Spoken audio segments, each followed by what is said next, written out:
Bonjour à tous, je m'appelle Philippe Trottin et je suis en charge de l'accessibilité numérique chez Microsoft. Je vais vous parler aujourd'hui de la dyslexie.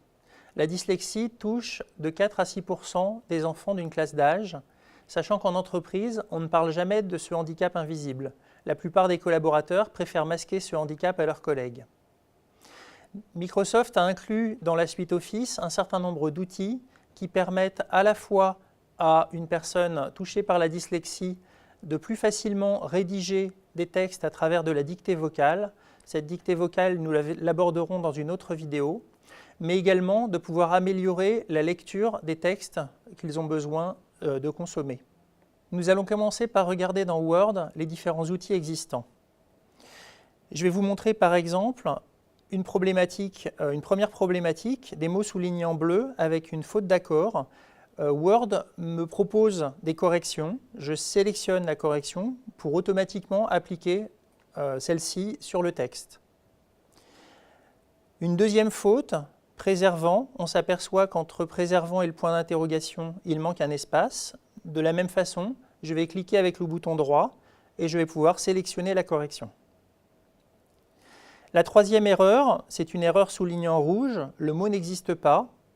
Avec un clic droit, l'outil va me proposer un certain nombre de corrections, ainsi que des synonymes, et me permet également d'avoir une lecture à voix haute des différentes propositions. Production, semblable à, produit, fabrication, œuvre. Je vais sélectionner le mot et automatiquement, il sera corrigé dans mon texte. Nous allons maintenant rentrer dans le menu affichage. Et à l'intérieur de ce menu affichage, on trouve l'outil d'apprentissage que je vais sélectionner.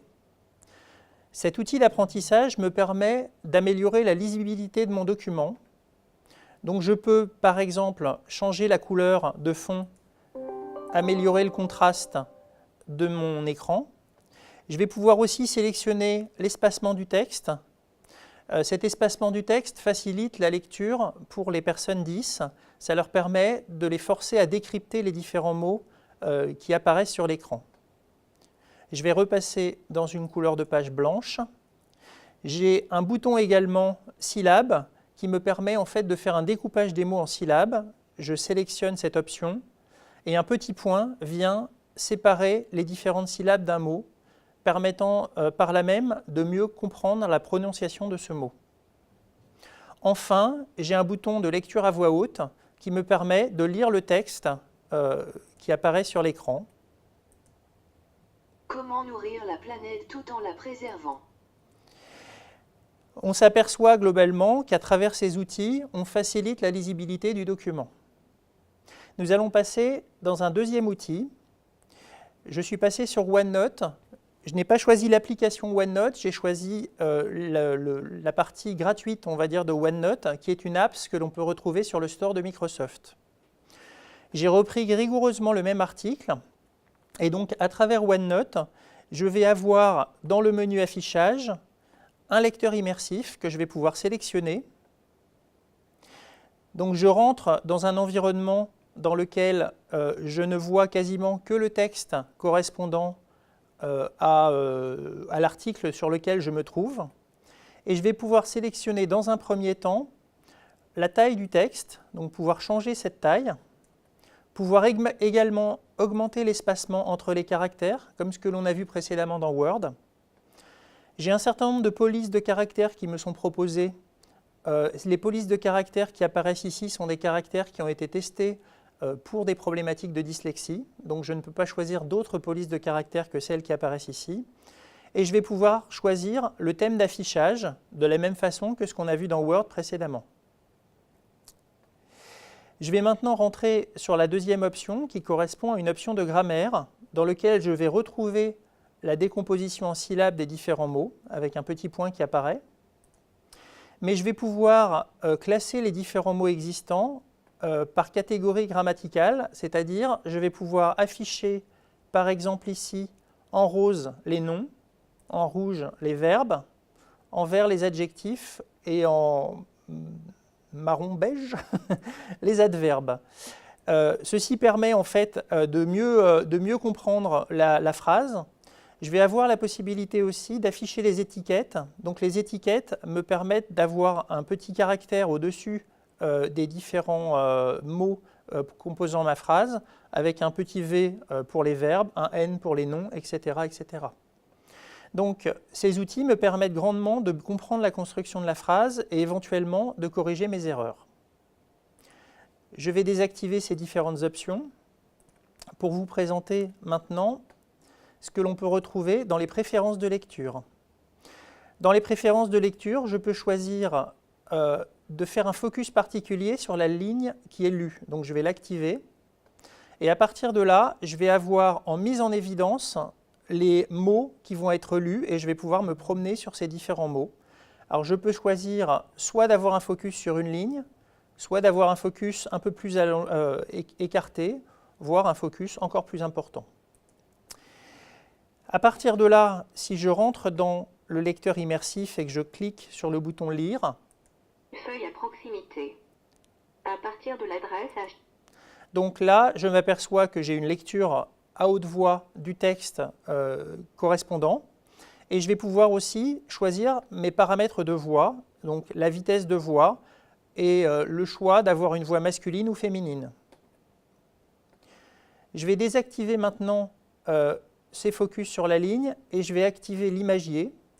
Donc l'imagier est une nouvelle fonctionnalité qui va me permettre, lorsque je vais cliquer sur un mot, de pouvoir rechercher, si ce mot existe, de pouvoir rechercher le pictogramme associé. Alors, je vais activer l'imagier, je vais cliquer sur le mot et je m'aperçois que j'ai la possibilité de lire le mot de façon audio, mais j'ai aussi la possibilité d'avoir un pictogramme associé. Donc ici, on voit une ferme, on voit numérique, donc c'est un certain nombre d'exemples, ou des gouttes.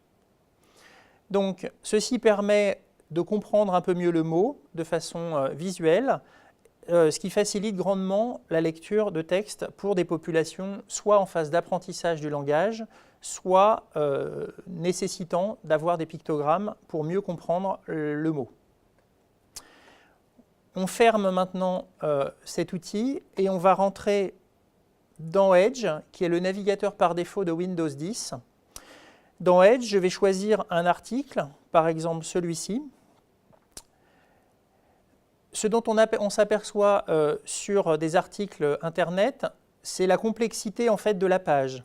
On se retrouve avec des bandeaux avec de la publicité, sur la partie droite un certain nombre d'icônes, etc. Alors qu'en réalité, ce qui nous intéresse, c'est de pouvoir lire l'article sur lequel on se trouve. Donc il existe un petit bouton qui se trouve en haut à droite, qui est représenté par un petit livre qui correspond au mode lecture. Si je sélectionne le mode lecture, ma page se retrouve complètement simplifiée. Donc on a enlevé toutes les bandeaux de publicité, les bandeaux droits, et on a fait un focus particulier sur le texte sur lequel on se trouve. Un simple clic sur le texte me permet de choisir des options d'affichage, donc de taille de texte ou de thème d'affichage, comme ce que l'on avait précédemment dans les outils d'apprentissage. Je vais pouvoir bénéficier aussi de la lecture à haute voix, donc je vais me sélectionner le mot qui m'intéresse, enfin le début de phrase qui m'intéresse, et je vais faire lire à haute voix. Puis bien évidemment l'anglais et ensuite l'arabe. La question se pose toutefois des raisons de ce regain du français à l'échelle mondiale. Donc ce qui est intéressant, c'est que quand cette lecture s'effectue, on a un affichage en surbrillance des différents mots qui sont prononcés. Donc ça permet de pouvoir suivre. Si je prends une petite analogie, quand on apprend aux enfants à lire, on va mettre son doigt sous les différents caractères et les différents mots qu'on va lire pour expliquer à l'enfant ce que l'on est en train de prononcer. C'est exactement le même principe.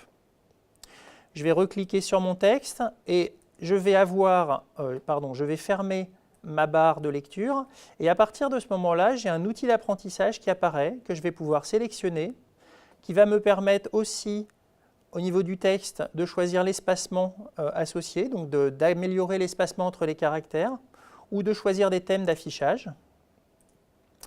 Je vais avoir la possibilité de rentrer dans les outils grammaire qui me permettent exactement de faire la même chose que j'ai montré précédemment, c'est-à-dire un découpage en syllabes avec un petit point sur le texte me permettant de mieux assimiler les différentes syllabes composant un mot.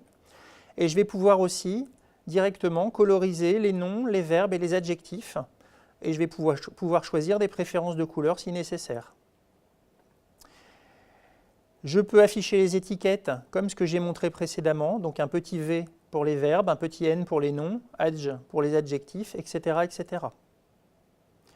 Donc je vais redésactiver ces différentes fonctionnalités et je vais pouvoir choisir des préférences de lecture avec la possibilité également de faire un focus sur la ligne qui va être lue.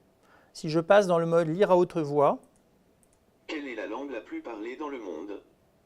www.msn.com. donc on s'aperçoit que ça améliore grandement la lisibilité puisqu'on a un focus qui est fait sur ce qui est lu à l'écran par l'outil.